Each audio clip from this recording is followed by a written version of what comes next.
filling the lakes so that they can get some land, because the water levels are coming up. So everybody is bearing the brunt of the climate change effects. And it's high time, and most of the developing countries are having a lot of effect. The China has a majority of the emissions in the world, and some part of the Europe and also the US. So, and they're also benefiting from, but Africa has a lot of land and has a lot of forest, but we are not benefiting from the carbon credits. Yes. No, you've talked about China, you've talked about the US, and these are the world's top emitters of green gas. The rest of us, the Africas of this world, I mean, when you look at their contribution to green gas, it's about 1%, you know, of what you know, the developed countries are emitting, and so who should bear the biggest responsibility of ensuring that this is stopped? Brian, you have just said it, the G20. Because they produce about 90–95% of the emissions because of the level of industrialization. Africa, majority of Africa is about, we have forest all over. So in fact, we should have a special fund for the African continent, because we are doing carbon sequestering. Yeah, when they produce a lot of emissions, we have planted a lot of tea, we have done a bit of agriculture, and those plants are doing carbon sequestering. Yes. So basically, when I look at what is happening at COP26, which is very good, there was a girl from Teto, from my area, and she did it so well. She had 4 minutes. To me, that should be the theme of the whole conference. But again, it has been a talk shop. Every day is a talk shop. We just talk about proposals, we just talk about very nice, guys get standing ovations in those COP meetings and conferences. But when you go to the ground, we normally say things are different on the ground. That's what is very popular in Kenya. Ukipata kwa ground, mambo ni different. But when you go to those France, Paris, Glasgow now, you know, Bali, Brussels, all those meetings are, I would call them talk shop. Yes. When you go to the ground, and in fact, when you go to the books of most of the agencies doing the planting of trees in Kenya, they have very excellent reports. They have planted millions and millions of trees. They have spent millions and millions of dollars. But when you get to the ground, very few actors are succeeding.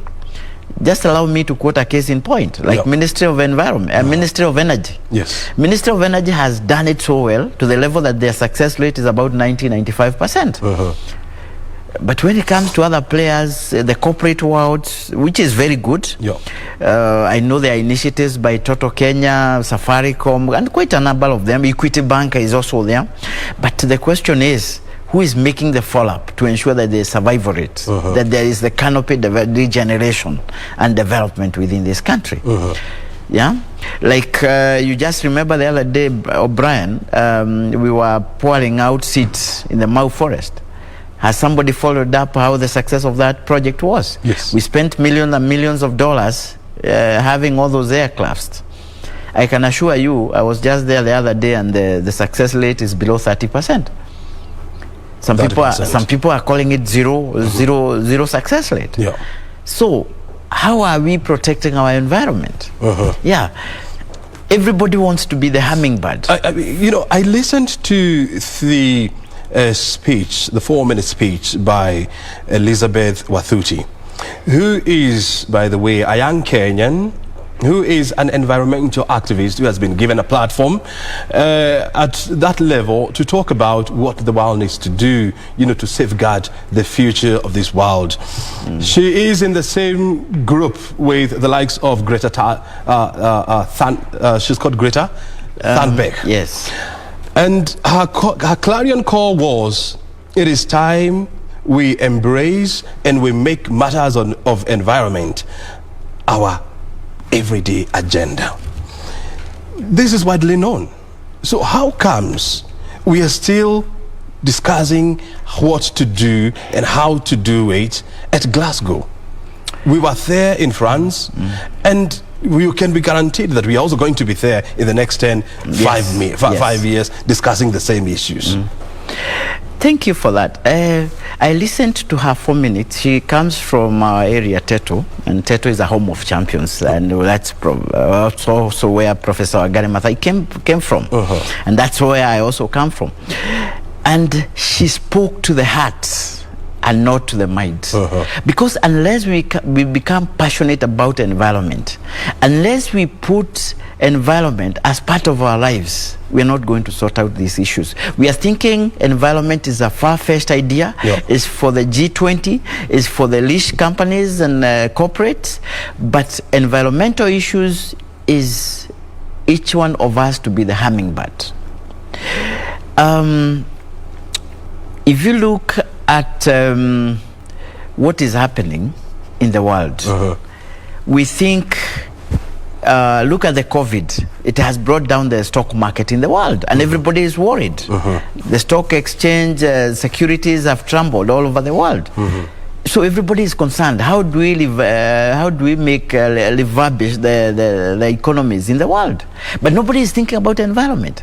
Without environment, those businesses will not thrive. We are thinking environment is not part of our lives. It's like it's a standalone. Whereas we as humanity, we are threatening environment, which is the life supporting system for all other activities. Everybody wants to gain, whether it's political system, economic system, it wants to gain from the resources that are within our continent and within our world. But nobody is protecting those resources. Very soon, the environment will hit back at us. There will be scarcity of resources. There will be conflict all over because of water, because of, all those lads, effect of the climate change, and those conflicts will be unstoppable unless we act, and we act now. In fact, we ought to have acted yesterday. I was just listening to Professor Wangari Maathai. She's my destiny helper, and she's my mentor. She remains, legends do not die. Their spirits live on. And I was listening to her video this morning, and she talked about, we are neighbors in our rural home in a place called Gatobero, actually in a village called Nyadumali. And she referred to a river that borders our farm and her farm. And when she was a little girl, she used to go there. There was a river flowing down. There were tadpoles. There were those eggs of the frogs, and there were some other things. The ladies, the girls used to buy the breast so that they can grow big. Joroli. That's in the Kikuyu word. I don't know the English name. Joroli. Those ones is an indication that the water was clean and it was pure, and the river was flowing, and you could easily take a lalu root leaf and you drink that water. Today, as we speak, I was there last week. The river has dried completely, and it is dry. That is an indication that the climate change is here with us. Climate change is not about Glasgow. It's not about Paris. It's not about the corporates. Climate change is affecting, in fact, greatly the poor people in the developing countries and the other developed countries. And the question is, then, why should the people down in the villages care about the environment when they have bigger concerns like their next meal? That's a good one. Environmental issue is the responsibility of the governance, the governing bodies and systems, the political systems, the people who have the economic systems that control this world. They are said to benefit more than the poor people, because the poor people is just, the poor person is just thinking about where the next meal will come from. The poor people are thinking about the economic development, about the basic needs. The food, the clothes, the shelter, education, and health. So it is the government within our countries to ensure that we who are thinking about the basic needs also contribute to the conservation of our environment and mitigate the effects of the climate change. It's a collective responsibility. Yeah, but don't expect somebody from somewhere in Lesotho just to think about environment. It must be guided by principles of the governance, good governance, political structures and goodwill from the politicians and the leadership of this country, and also the corporate world. We are talking about, the world becoming hotter and hotter. And the target is to limit this to about 1.5 degrees Celsius. Yes. But there are warnings that if urgent measures are not put in place, the world is likely to hit 2 degrees centigrades. Up to 2.5. Up to 2.5. Now, help us understand, what is that? Thank you, Brian. The earth is the only place we call home. And if we don't conserve the environment, if we don't protect the ozone layer, if we don't protect our natural resources, what are we going to do? The population in the world is growing very fast. Right now we have hit about 8.5 billion people in the world, yet the resources are not infinite, they are finite. And we are sharing those resources. The world is becoming hotter. And when it becomes hotter, that means it's going to have a distortion of so many systems. Yeah, some lakes will dry, the water bodies and water systems will become infinite, they will dry up, and at the same time the crop failures, there will be floods, flash floods and all over things, there will be desertification. So increase in temperature will have devastating effect to the humanity. And as we grow the market, the markets in the world, the stock markets in the world, as we do a lot of industrialization, the effect of the climate change will erode all those gains that we are trying to get on the economic side. So it's about time that we act on the environment side. If the world was to get to 2.5 degrees centigrade, how hot can that be? It's very hot. Very hot, very hot. Honestly speaking, that will the effect of an increase of a degree in the normal temperature will mean that the ocean, the level of water in our oceans will go up. Some of the water bodies will dry up. So we are likely to have hurricanes and tsunamis. Yes, the what we call the covering or the snow cover in most of our mountains will melt down, and that means our river sources will not be there. So you can imagine the snow at Mount Kenya or Mount Kilimanjaro or Mount Everest just melting down. That means all the rivers and all the ecosystem that are supported by that river will be affected, greatly affected, and the communities will not have water to drink, and will not have water for our animals, and will not have water for our industries and our institutions. So once we don't have water, that will mean conflict. The literal resources that we have in terms of water bodies, now there will be conflict. And now we'll start now having, I liked when the Nobel Peace Prize, Nobel Institute in Oslo awarded Professor Wangari Maathai the Nobel Peace Prize on environment, because they knew if somebody is fighting for environmental injustices, you are bringing peace to the world. So that's quite critical. And let's not think that environment is just for the environmental activist, it's not just for the president, it's not for those guys going to Glasgow or Paris or Brussels or any other place. Environment is what you eat, is what you drink, is what you breathe in. So let's act today, not tomorrow. And by the way, I like one of the takeaways from the COP26 as they proceed. We are probably the last generation that can do something to save the world, to save the Mother Earth. Please, the window is closing. Can we act and act now for the future generations? There are people who believe that the whole issue of climate change has been overblown and it does not exist. How do you convince such people? Such people can be described with this hummingbird story that we always hear from our late Professor Wangari Maathai. The forest was on fire. There were elephants. There were big animals and lions. But there was this hummingbird that saw the forest was going to finish the whole, the fire was going to finish the whole forest, and the bird decided to act.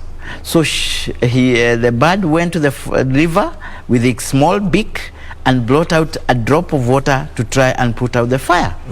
But the elephants were just saying, "What are you doing? There's nothing you're doing. The fire is too big." So they were just insignificant. They were not acting. But then the hummingbird continued to act. I wish we can become like the hummingbird. Otherwise, if we switch off, have escapism tendencies and attitude, that it's okay, it's nice, that environmental issues are for big people, for development partners. I mean, environmental issues is about welfare of our lives. Yes. Look, in 2009, when the meeting in Copenhagen, Netherlands, the world agreed, or the G20 agreed to mobilize about $100 billion US dollars to help fund environmental projects in Africa. Part of it was to go towards decarbonizing our forests and our environment, to funding green energy sources. Today, and the target was 2020, by the way, which was last year, but today it's about 80 billion shillings that has been mobilized so far. So they have fallen off target by about 20 billion shillings. Are you convinced that the world's 20 richest countries are serious about curbing the impact of climate change? The G20 doesn't seem, in my view, doesn't seem to be serious about carbon emissions, doesn't seem serious about climate change.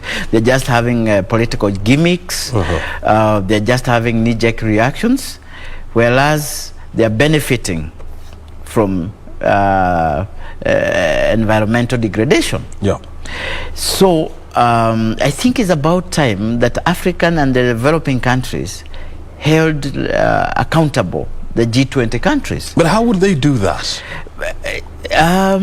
If we come together, probably at the African Union or any other outfit, we can be able, or even we talk about the Middle East looping in, we can be able to negotiate, even for attacks. Because, number one, as I talked about the afforestation programs within our forests, a lot of resources is coming in.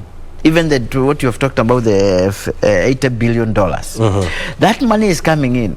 But how is the ground? How is the survival rate of our forest? We are having very excellent programs, reports. Look at the Kenya Water Towers Agency. If you go through their reports, they have planted a lot of trees in terms of books. But when you go to the ground, what is the survival rate? So even if the G20 countries will be able to, of course we are saying that they mobilize more resources and they meet the Copenhagen commitment. So that we are even able to pay the carbon credits and all those other things. But at the same time, we are saying let's have structured projects within the ground. That's extremely very critical. Let me take, for instance, the corporates within Kenya. We can have resources from our corporates, and they are doing very well. Like, let's say, like Safaricom can take a whole block within Mau Forest, maybe 200 hectares, and plant trees and nurture them for 4 to 6 years. That way, we are able to regenerate or even put up a canopy for carbon sequestering. The world has moved to what we are calling now the carbon credits, Yes. whereby you sell your carbon footprint. Yes. How comes, as a country, we haven't deepened our engagement in these and ensure that we benefit from these multi-trillion dollar industry? O'Brien, I can tell you for free. For you to be approved, even as an organization or even as a group, or even as an individual, to benefit from the carbon credits, is a whole process. It's so bureaucratic, and that's why most people have not, most organizations or even individuals or corporates have not benefited from that. It's a whole tedious, bureaucratic process. Yeah. So a lot of money is allocated for carbon credits, but it's not flowing down. It's not trickling down. So I think what we need to do is create more awareness about environment, because environment is the way of life. O'Brien would want to have a clean environment, fresh air, breeze, green, green therapy because of trees and flowers. I mean, environment is not a standalone, as I said. It's a way of life. It's the food we eat. How good is that food? Tell me this. Yes. The world developed economies, they have benefited tremendously from what you call coal energy in the last 50 years. It actually, coal energy drove what you call the industrial revolution in the West. Yes. Africa and the developing world is at a stage whereby they need more energy, they need cheaper energy. But the developed world is discouraging the use of coal. Are we applying double standards here? Double standards are applied. Africa has the largest deposits of coals in the world. Africa is not utilizing nuclear energy. Africa is the most underdeveloped, has the most underdeveloped geothermal and also the solar systems. So it's like we are encouraged to proceed with our own these fossil fuels, which has a very high carbon emissions. Whereas the rest of the world is going through electric cars, electric trains, they're going through solar panel. Every house in Europe has a solar panel and solar heater. So they don't have the hydropowers and, So the renewable energy is the way to go. But Africa, we need to shape up. We don't need to follow the rest of the world. We normally follow behind the world. Why can't we become in front of the world? We become trailblazers. Trailblazers. The technology that was used in Europe is now taking shape in Africa. I mean, 50 years ago. 50 years ago. Where everybody is going to electric cars, electric trains, everything is solar, wind, renewable energy. I don't know how good the nuclear energy is to the environment, but we need to check on that. So everybody is going towards that. Renewable energy, affordable energy, very efficient energy, very reliable energy. Africa, we are still in the fossil. I mean, we need to shape up. We need to rise up to the occasion as a continent. Kenya has set a target of the year 2030 to migrate its energy sources to green. Do you believe this is achievable? It is extremely achievable. There is nothing you cannot achieve if you are committed to it.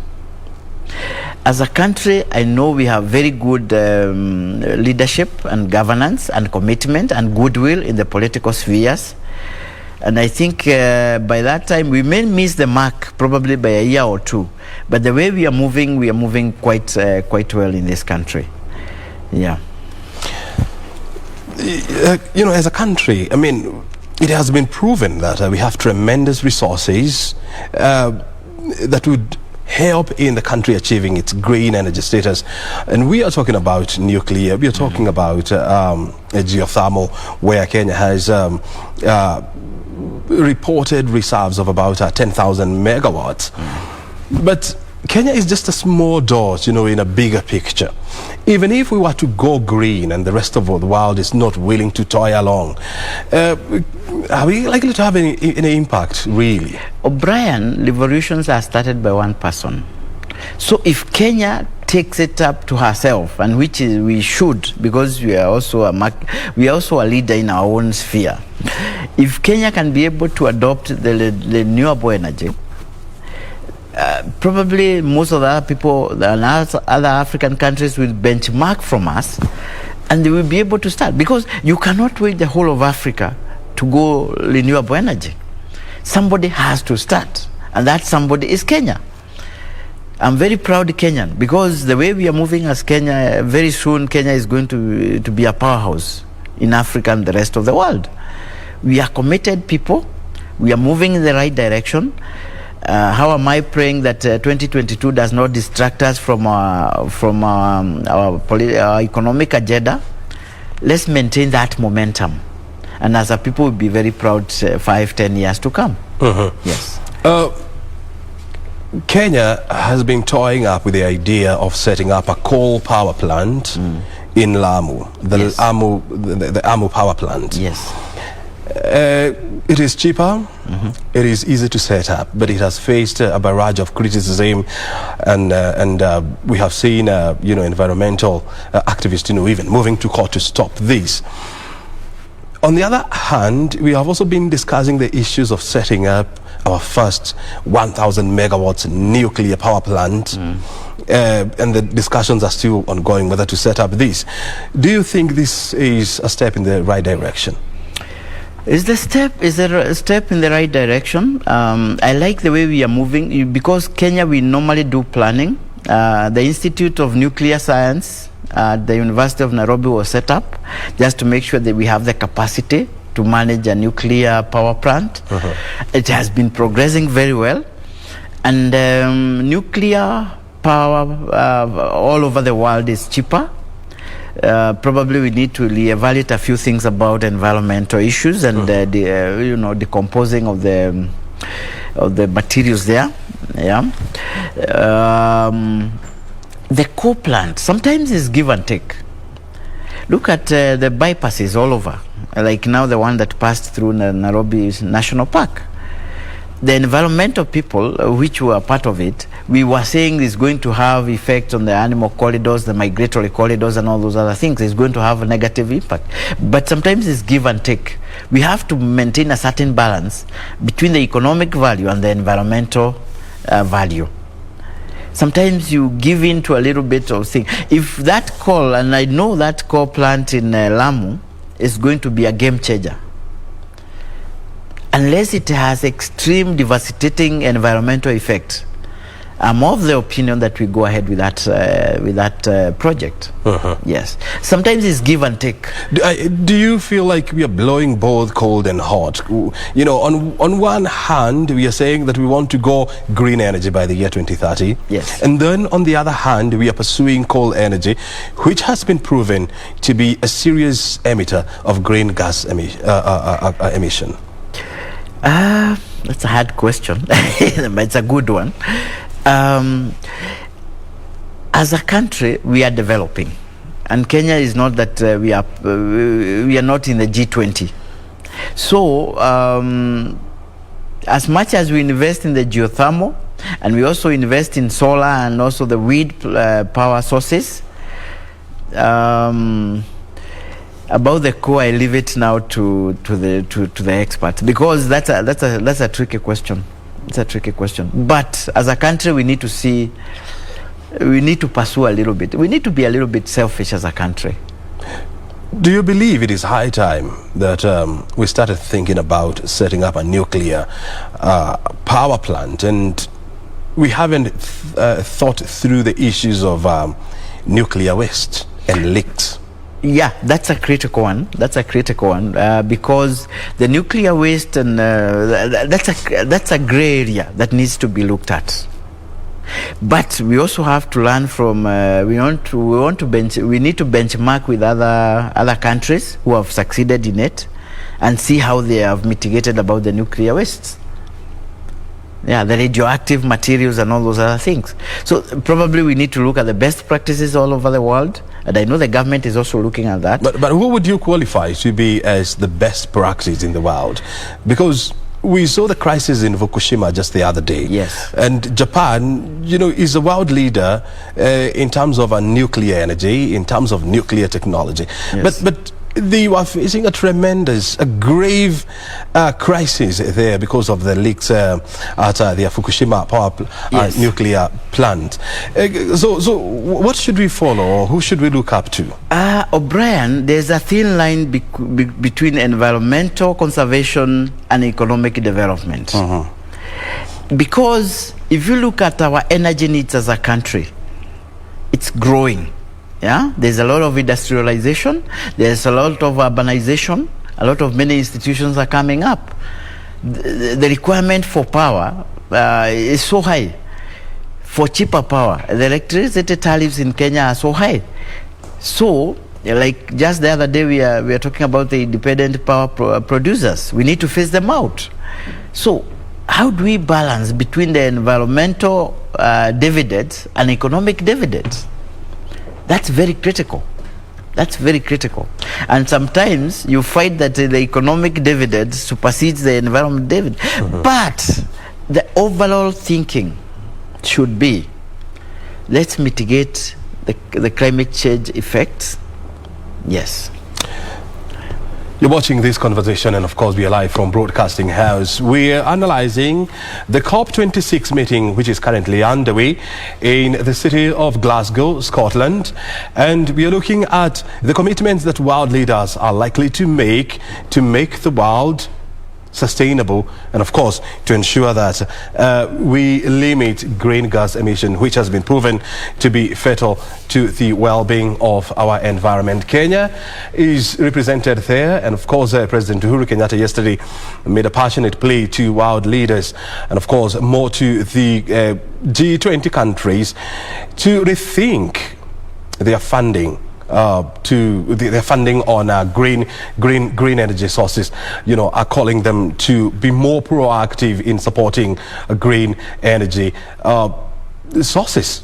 And the question that we're asking is this: is Glasgow likely to be another Paris in terms of coming up with beautiful commitments and wonderful documents, but without a follow-through policy? That is a question that we are facing here in studio. And of course, we are doing this with Alex Gitonga.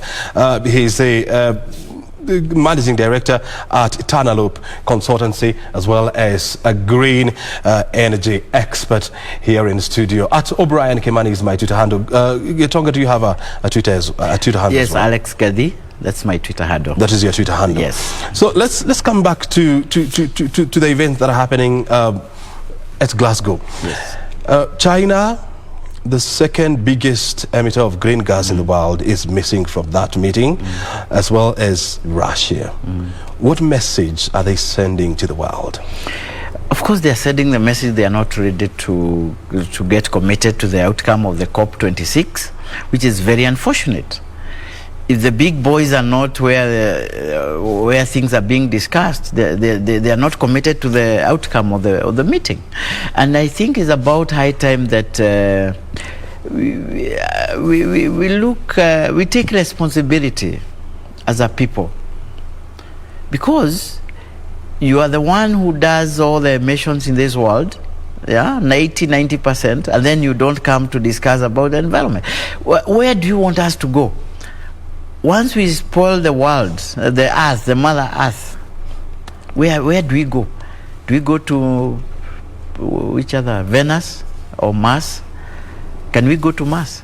We can't. Can we go to where? Yeah. So, where are we putting the economic consideration before the environmental considerations? What does China and Russia want us to do? As we are responsible, Africa, we are responsible, we are saying this is what we want. I was very happy with the president, what he talked about. I was very happy with Eliud Kipchoge. Because Kenya is doing the best, and African countries are doing the best, but our hearts are tied. Yeah. What emissions are coming from Africa? 1%. So, India has made a pledge Yes. to go green by the year 2070. Yes. Russia has also said that they're going to become a net or a net zero emitter of green gas by the year 2060. Should we also set a target for ourselves as a country?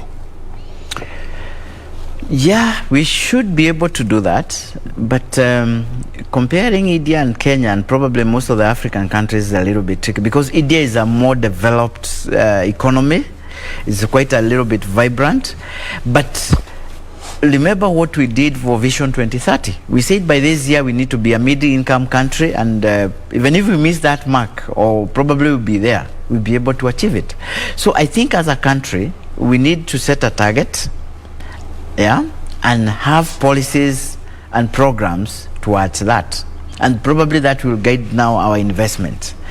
And with very good strategies and policies, we may find ourselves now saying we are not going to invest in the coal project, we are going to invest in solar or even wind power. Yes. The COP26 has developed a list of what they are saying are achievable goals. Yes. And one of them is banning coal worldwide. Bearing in mind that the United States, Europe, China, India and even Russia, they're some of the biggest users of coal energy. Do you see this happening? It will be a little bit tricky, but it's thinking in the right direction, and that is why I'm also telling you about Kenya. If Kenya, we have those coal in the Lamu, and also Africa has some of the largest deposits of coal. There has to be a trade-in, and that is why the funding comes in. If the COP26 can come up with the funding mechanism in something we call the trade-in, don't mine your coal for energy, but we are going to subsidize and bring some investment in solar and wind power and renewable energy and geothermal for that matter. So if we go that way, have a trade-in investment that don't do this, don't, like now Kenya, we can say, okay, fine, don't mine your copper from the fund that is going to be committed within by COP26, but we'll have $1 billion for your renewable energy, then we can do that. But as a country, do we have those resources to do a trade-in? So, if we were to ban coal, and bearing in mind that, you know, the Moi Basin in Kitui County has coal resources valued at more than 1 trillion Kenya shillings. Yes. So, should the people of Kitui and the people of Kenya continue to be poor by not exploiting the coal resources that they have because of the commitments made by the West? Brian, that is good thinking, and I talked about that. China is looking at the economic dividend and not the environmental dividend. But Africa is being told to have economic consideration before the economic consideration. Economic consideration? Yes. Before? They have environmental consideration before economic consideration.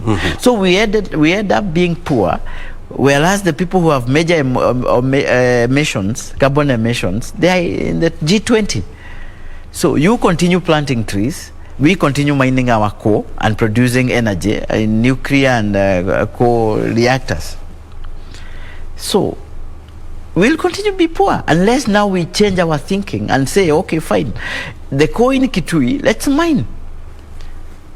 Unless now the COP26 and other environmental funds and the G20 put up a certain fund and tell us, don't mine your coal in Kitui, don't mine your coal in Lamu, and this is the $5 billion for your solar plants, or, you know, for your wind power. There has to be a trade-in.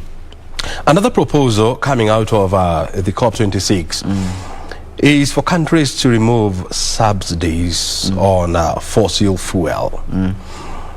We saw the other day when the government removed subsidies on petrol and diesel and even on kerosene, whereby prices went through the roof and there was a huge public uproar. Is this likely to happen, especially in developing countries? I'll talk from a personal perspective. As fuel subsidies are good because, honestly speaking, our incomes are low. So once you withdraw fuel subsidies, the fuel prices will go up and our economic activities will crash. So that to me is not applicable to Africa. Removing fuel subsidies is just a thinking of people in a boardroom, but they don't know the reality on the ground. Yes, because I come first. My existence comes first before environment. Please don't make me pay because of your poor governance of environmental issues. Yeah. When I wish you can bring in solar-powered cars, electric-powered cars. If we zero rate some of those cars, and maybe we phase out the fossil fuels, that probably would be good. But when you say that we remove subsidies in all over Africa, we are crashing the African economy. Actually, banning non-electric vehicles is also another proposal. But G20 is the world leader in the production of vehicles. Yes. And more than 95% of vehicles they produce are non-electric. Yes. And when you look at Africa, for example, I mean, the number of electric vehicles we have here in Africa is less than 1% of all the vehicles that we have. O'Brien, have you ever seen an electric car in Kenya? Even one? Well, I have, but they are always scattered. I would want to imagine there are less than 100 electric vehicles in this country. Yes. So, where does that leave us if the West was to ban the production of non-electric vehicles? What becomes to the rest of us?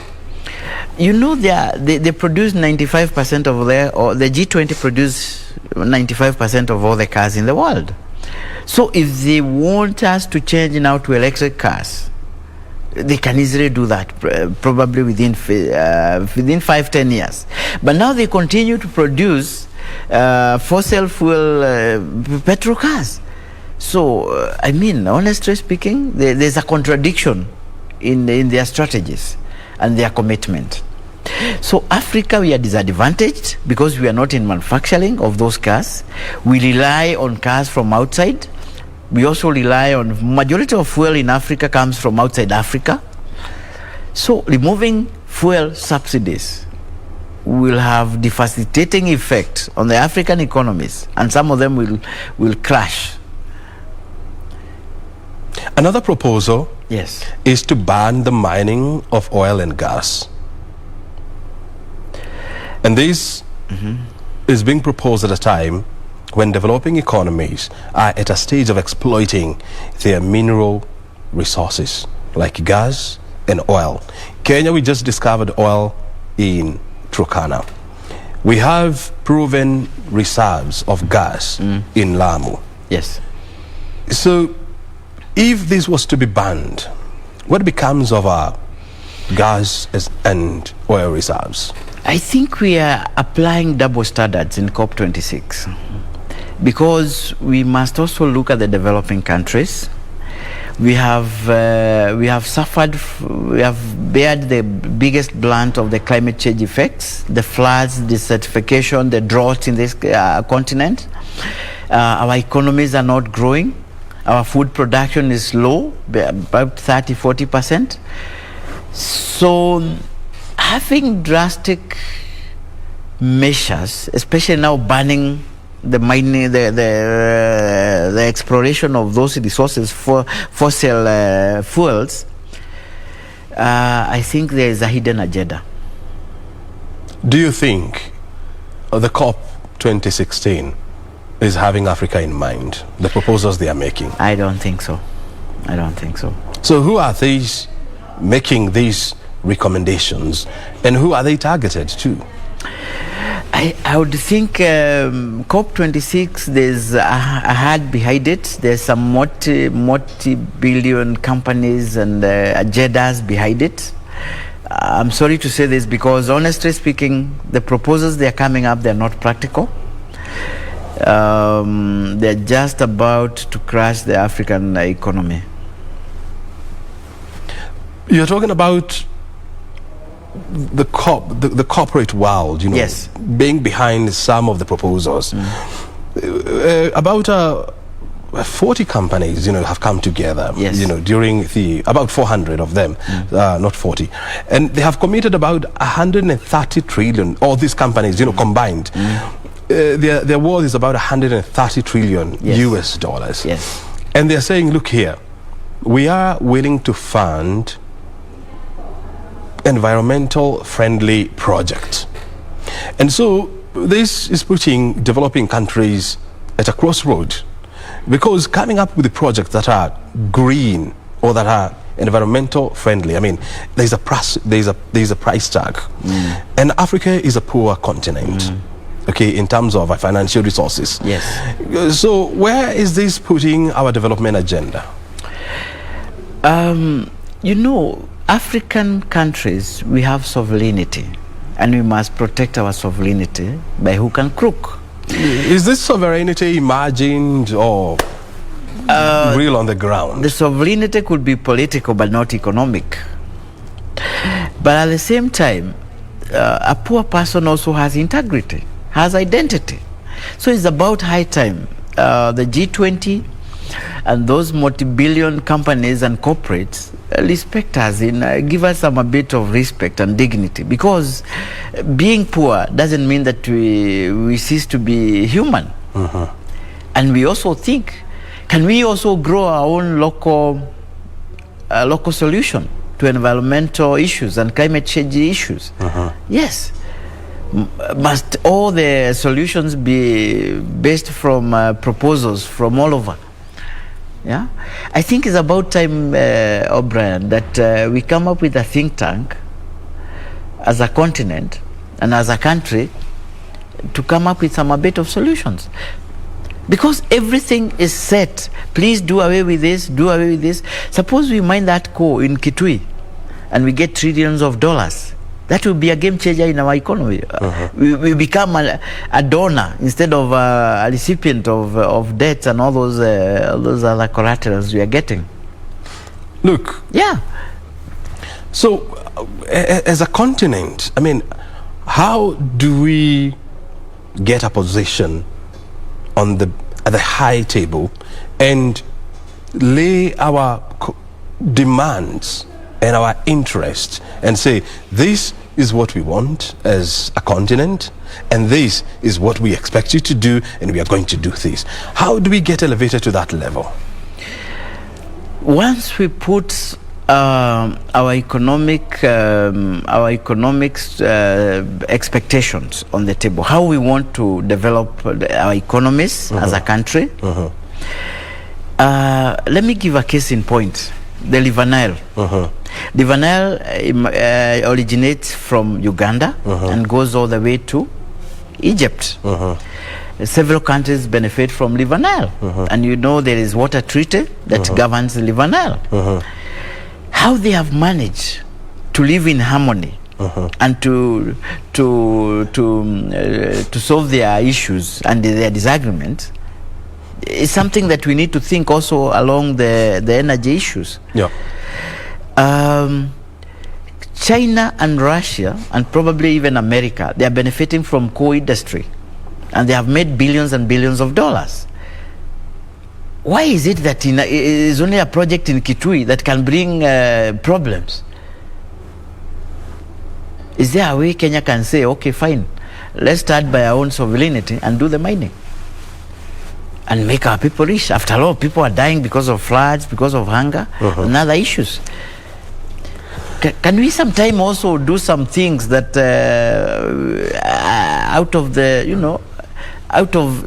so to benefit our people? Because you are telling us to phase out coal, but you have already benefited and you continue to benefit from coal mining and coal business and getting energy from coal. But as we have the largest deposits here, but you don't want us to mine. Yeah. But very well.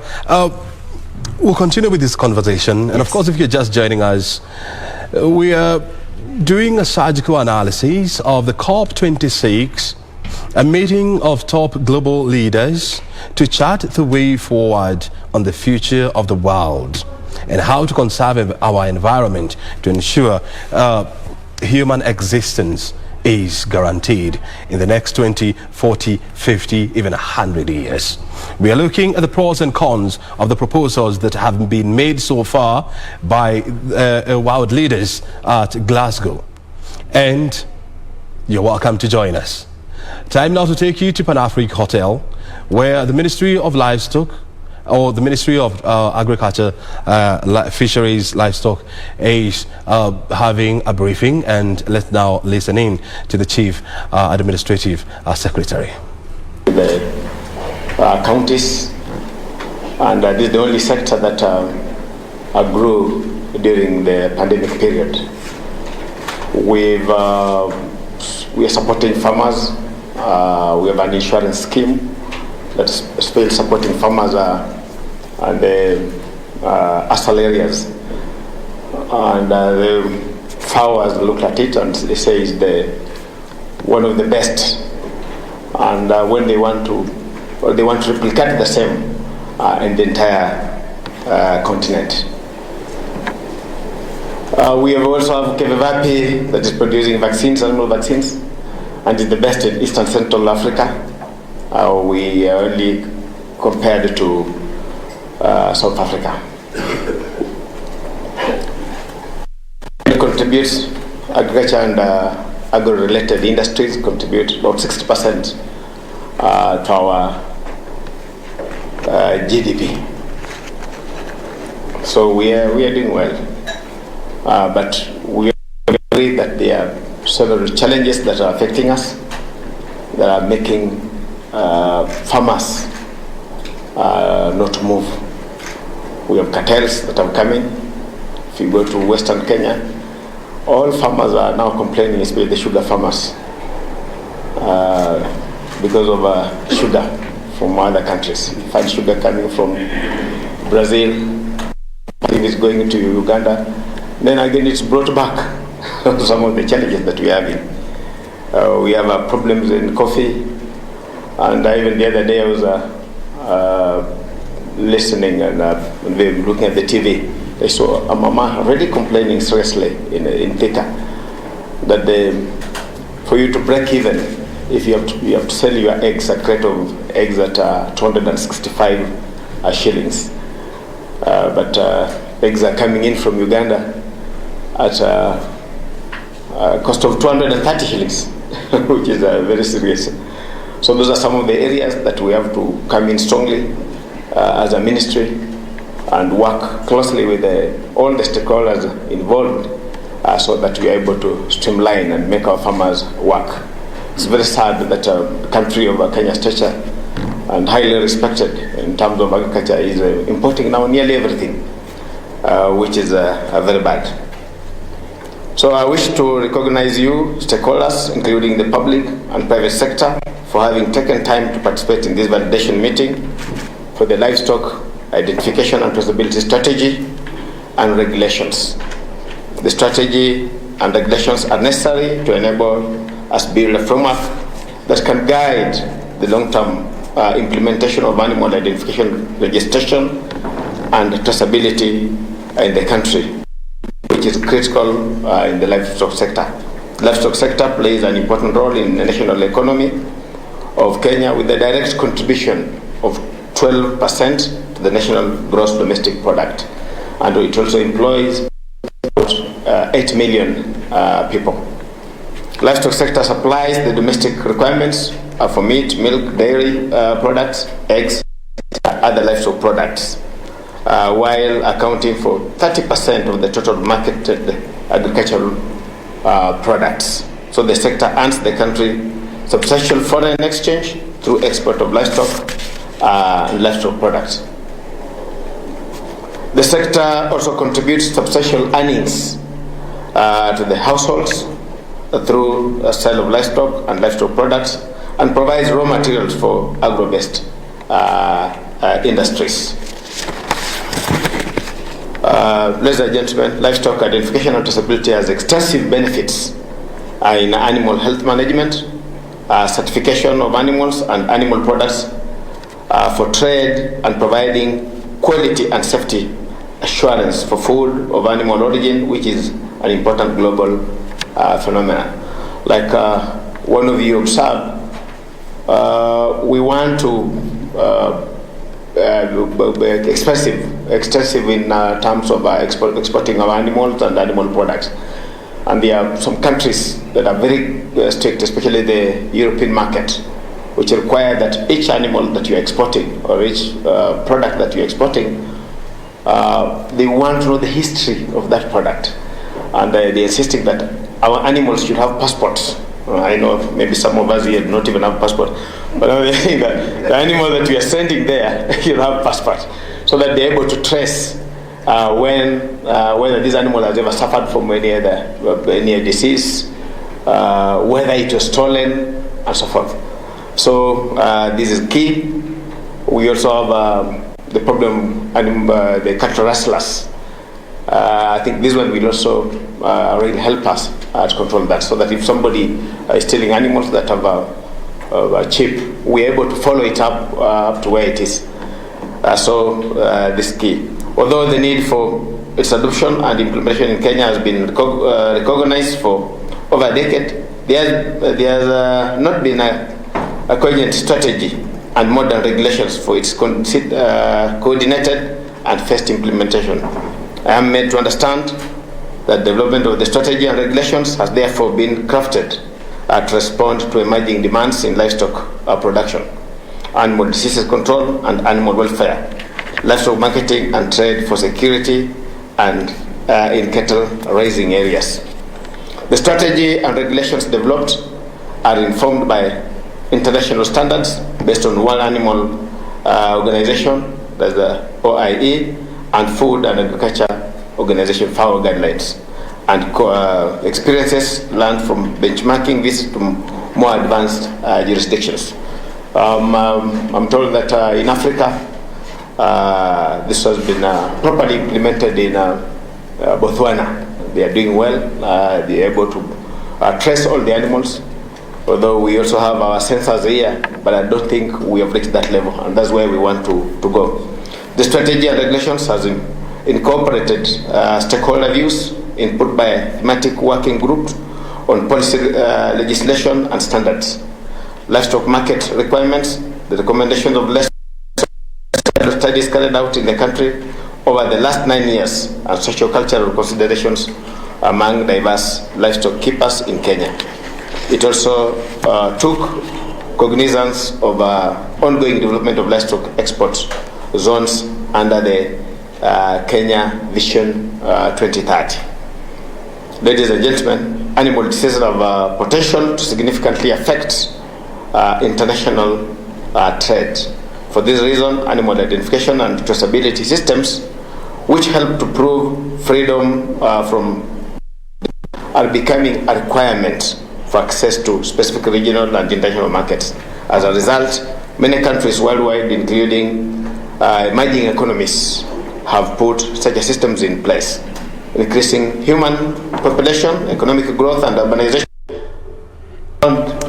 increased consumer demand for food. The Chief Administrative Secretary in the Ministry of Agriculture, discussing livestock matters, that is Godana Doyo, discussing issues around livestock and what the government is doing to enhance the welfare of livestock farmers, and of course the mitigation measures that the government has put in place to rescue the suffering of livestock farmers, and of course bearing in mind that livestock farming is a critical ingredient in Kenya's economy.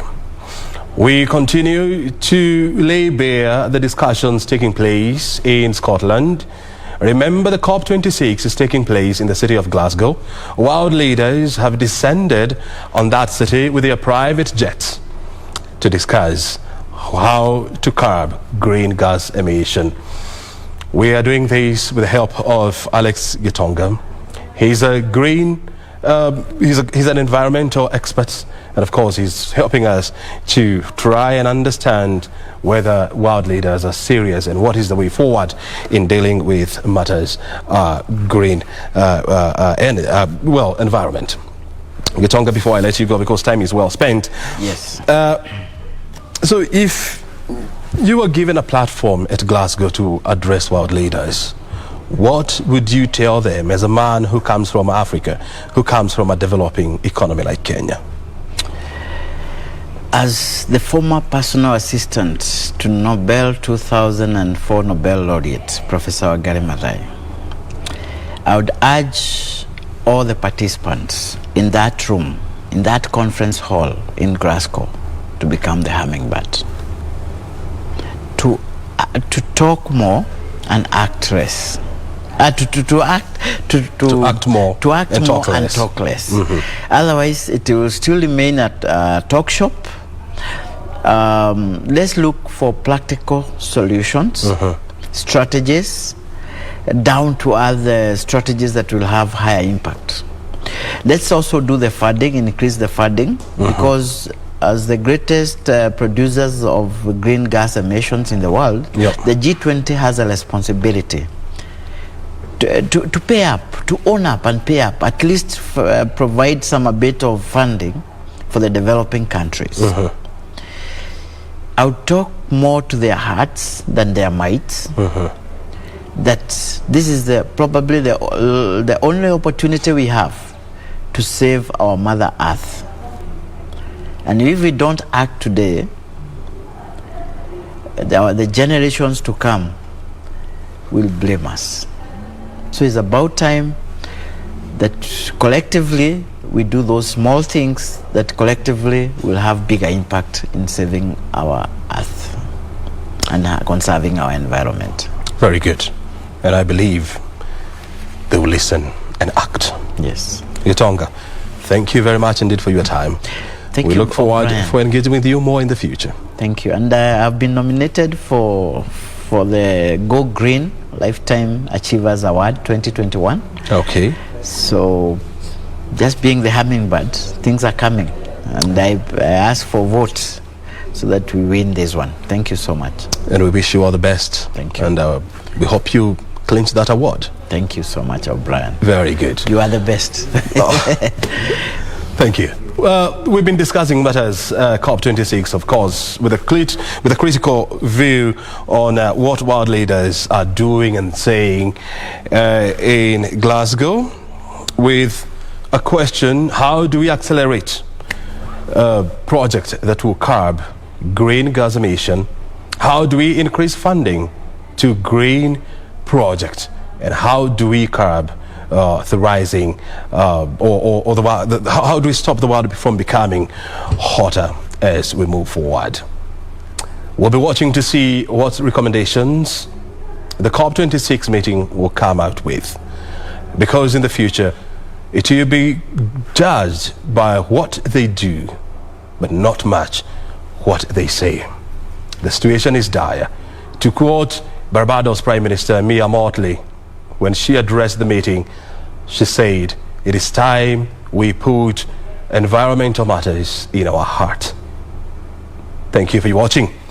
The next conversation is around the engineering fraternity. They also have a role to play in making the world a better place in terms of design and, of course, ensuring that the built environment goes green.